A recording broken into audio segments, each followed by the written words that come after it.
Sparring lang to. Alalay lang po ako, mahina na yung suntok ko para lang sila gumaling at marunong tutangkap ng mga suntok. Ito, dalawa silang nakapila.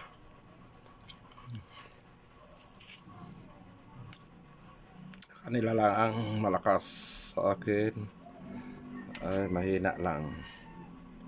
Sige sir Dennis, hugbugin mo lang ako. Mag-alala ako, bahala, mahina lang suntok ko, pero kailangan ko kayong butuin ng suntok at mahina para masanay kayong dupinsa. Yan si Sir Dennis Lim, yung ka-span ko una, at susunod si Sir nakaupo. Ito yung pag-train para gusto talaga nilang matuto at umaling bukod sa focus meet. Yan mahina lang suntok ko, hindi malakas. Para agawa silang paraan dupinsa. Ako naman ay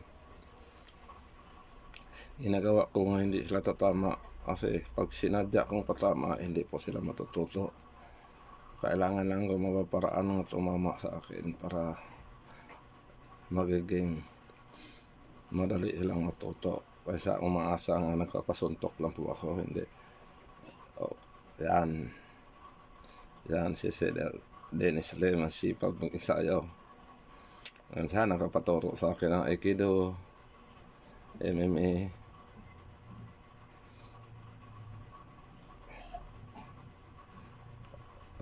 Galing na ni Sir Dennis. Sir, kaya, hanggang kaya. Pag hindi kaya, isa lang sagot dito, pahinga muna.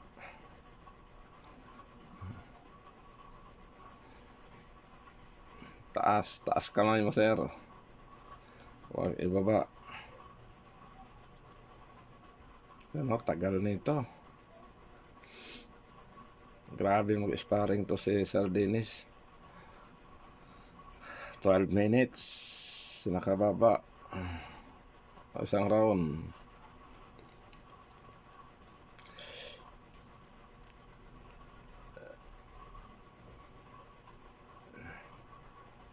Itong sparring na to, kaka 62 years old ko pa lang dito. Ngayon mag 63. Yung mga ma'am sir gustong magboxing, turo, ito yung talagang malakas na makatanggal ng kolesterol, acid, diabetes, high blood. Yan. So, karamihan sa mga nagpapaturo, mga may edad na mula 64, 66, 67, 68. May yung last huli 89. Magaling sila, mga Chinese. Baliktad kapag Pilipino, pagdating ng 60, red eye, puro inuman, kain. Kaya karamihan Pilipino, puro atake, high blood, pero sa mga Chinese, baliktad. Pagdating ng patong nila ng 60, doon sila nagje-gym. Napawis. Matitibay ang mga Chinese. Yan, ito Chinese to, si Sir Dennis Lim. Ayaw tumigil. Ilan na to? Sobra na to, mag 4 minutes na. Grabe stamina to Sir Dennis. Yan, papalit yung isa mamaya.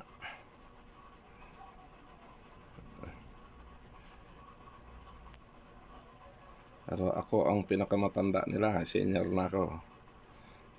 Kaya ako naniniwala po ako, at senior ka, tuloy mo lang.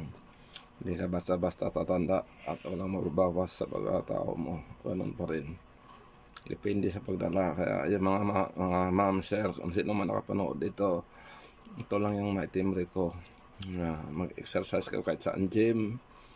Dahil ang unang hihina sa tao ay buto. Mawalaan ka ng balancing, kaya madali ka tumanda. Exercise lang kahit saan, pwede malapit sa gym nyo, pwede kayo mag-exercise.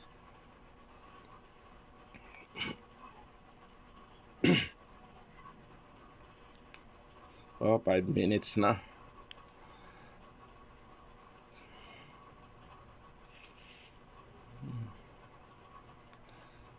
Grabing stamina ni Sir Dennis.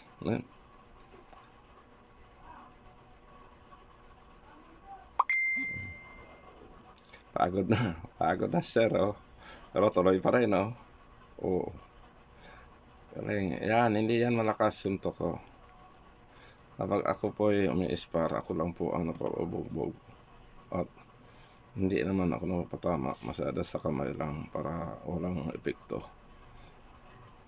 Kasi yung iba tumatanggap talaga, wala. Madali ka tumanda doon, saka hina. Ito, wala, oh. Depensa lang ako. Yung iba kasi nagpapatama talaga. Hindi din masyadong matututo pag sinasadya mo papatama. Kailangan gawin mo lahat na hindi siya tumama. Siya naman ay gagawa ng paraan para tumama. Yun ang sinusuntok ko siya, pero mahina lang. Yan si Sir Dennis Lim.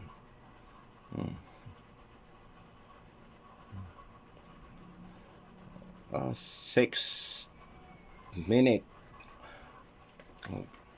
34 seconds. Banat sir, lahat lakas, pubos mo na. Ako nang bahala, huwag ka mag-alala. Ayun, okay na, pahinga na siya, pagod na. 6 minutes 54 seconds. Ito naman pumalit si sir. Ito ang medyo malakas, malaki, bata pa to sir, oh. Ang galing to, pero alalay pa rin ako. Kaya sa mga ibang pong mga sir o mga coach na nanood,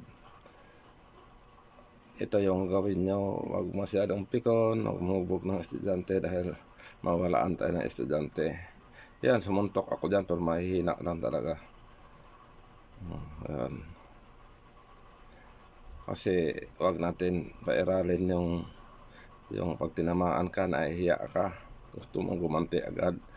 Hindi, ako natutuwa ako pag tinamaan ako, at least proud ako, magaling na sila. Yun ang ano ko, prinsipyo ko.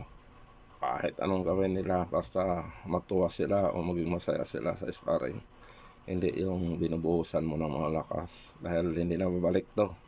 Pag ito ay pinatulan mo ng suntok, talagang kasi hindi na babalik. Maghahanap ng ibang trainer to. Puro mahina lang suntok, oh. Yan, matangkad to siya sa personal, bata pa. Yan, 8 minutes 20 seconds na. Kasama kay Sir Dennis Lim.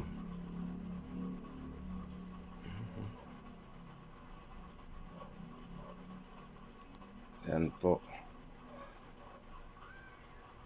Minsan nasa circle ako tuwing linggo, 8 AM hanggang 10 po ako. Pwede po kayong pumunta doon, ang paturo. Kung gusto niyo lang magpapawis o gamot sa katawan. Minsan nasa gym ako sa AJJ Cubao, tapat ng Gateway sa may Aurora. Diyan po ako. Diyan lahat mga galing. Si Marwin Kirante dyan galing.